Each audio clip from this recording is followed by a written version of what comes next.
আসিফ মাহমুদ সজীব ভুঁইয়া উপস্থিত আছেন নারায়ণগঞ্জের ডন নাকি 4 আসনে যেখানে শামীম ওসমান এমপি ছিলেন সেই আসন আমরা পুনরুদ্ধার করেছি আওয়ামী লীগ থেকে এবং অলসো বিএনপি সব দল থেকে আমাদের সংসদ সদস্য আব্দুল্লাহ আমিন উপস্থিত আছেন। জাতীয় নাগরিক পার্টির যুগ্ম আহ্বায়ক উত্তরায় যিনি ব্যাপক আকারে ভোট পেয়েছিলেন জনাব আরিফুল ইসলাম আলী উপস্থিত আছেন। আমাদের ঢাকা 9 আসনের সংসদ সদস্য জাভেদ রাসিম উপস্থিত আছেন। জাতীয় যুব শক্তির সম্মানিত প্রেসিডেন্ট এবং যার নেতৃত্বে পুরো বাংলাদেশে এই সংগঠন এগিয়ে চলছে। আমাদের সামনে আমাদের উস্তাদুল আসাদা আল্লামা মামুনুল হক উপস্থিত হয়েছে এবং সবাই আমরা আমাদের ইফতার প্রোগ্রাম থেকে ওনাকে ধন্যবাদ জানাচ্ছি যে আমাদের আজকে আরো উপস্থিত আছেন জাতীয় নাগরিক পার্টির বিভাগীয় সম্পাদক বৃন্দ উপস্থিত আছেন, ছাত্র শক্তির প্রেসিডেন্ট সেক্রেটারি সাংগঠনিক সম্পাদক উপস্থিত আছেন, যুব শক্তির প্রেসিডেন্ট সেক্রেটারি সাংগঠনিক সম্পাদক বিভিন্ন ইউনিটের নেতৃবৃন্দ এবং আমার প্রিয় সাংবাদিক ভাইয়েরা। ইফতারের আগ মুহূর্তে দোয়া কবুলের সময়, এই সময় আসলে আমরা দোয়া করবো, বেশি কথা নয়, 2-1টা কথা বলে আমরা শেষ করব। প্রথমত হলো যে বিষয়টা আপনাদের সামনে আমরা বলতে চাই সেটা হলো আমরা এখানে কোনো পলিটিক্যাল লিডার হিসেবে উপস্থিত হয়নি।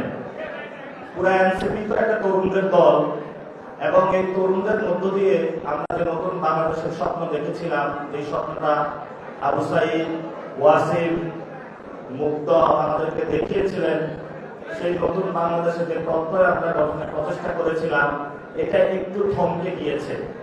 তো সেই জায়গায় আমি একটি ছোট্ট চেহারার কথা বলবো আপনাদের সামনে। যদি কথা বলি, আপনারা একটু এদিকে যান না, আপনারা তো সবাই এখানে নেতা হয়ে গিয়েছেন, একটু এদিকে যান না।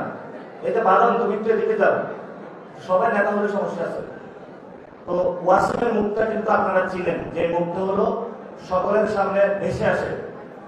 আবু সাইদ যেভাবে হাত দাঁড়িয়েছিল, ওনারা কেন শহীদ হয়েছিল সে বিষয়টা আজকে বাংলাদেশের মানুষ ভুলে গিয়েছে। ওনারা একটি নতুন বাংলাদেশ গঠন করতে চেয়েছিল, যেই বাংলাদেশে খুনি হাসিনা যারা আমাদের উপরে খুনের রাজত্ব চালিয়েছিল, ফেসিস্ট একটা কাঠামো আমাদের উপরে নির্মাণ করে বাংলাদেশের অগ্রযাত্রাকে বাধা সৃষ্টি করেছিল। সেই যাত্রাকে থেকে আমরা বের হয়ে নতুন একটি সাম্য মানবিক এবং ন্যায় বিচারের বাংলাদেশ গঠন করব। সেই জন্য 71-এ যারা শহীদ হয়েছিলেন, 24-এ যারা শহীদ হয়েছিলেন, এই জন্য জীবন দিয়েছিলেন।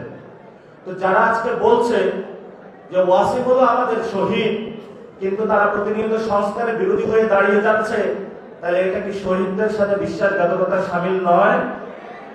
এটা তো শহীদদের সাথে বিশ্বাসঘাতকতা সামিল। আমরা যে নতুন বাংলাদেশটা গঠন করতে চাই, তরুণ প্রজন্ম, এখানে আমাদের 3টা কাজ আছে।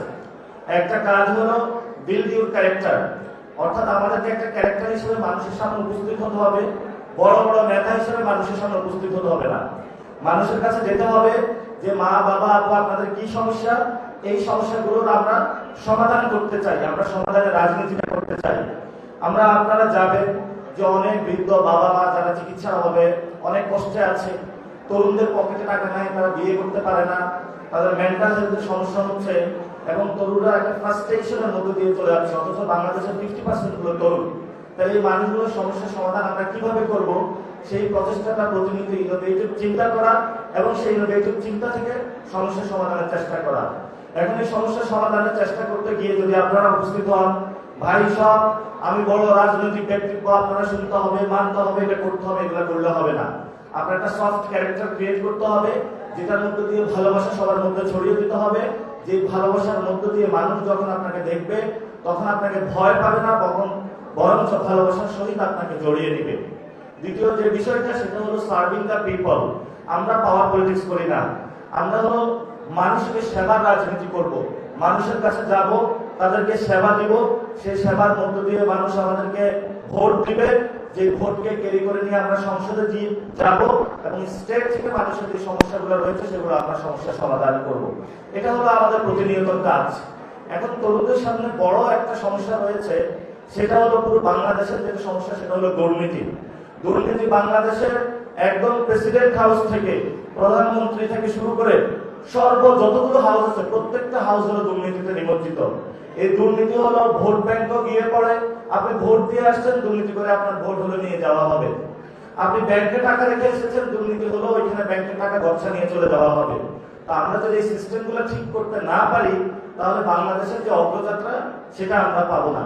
এই জন্য যারা সরকার দলে এসেছেন, আপনারা যেভাবে আসুন না কেন, ঠিক আছে এসেছেন, আপনাদের কাছে আমাদের আবেদন থাকবে একটা, 2001 থেকে 2006 পর্যন্ত যে ভুল আপনারা করেছিলেন, দুর্নীতির সাথে নিমজ্জিত হয়েছিলেন, এই ভুল এবার করবেন না।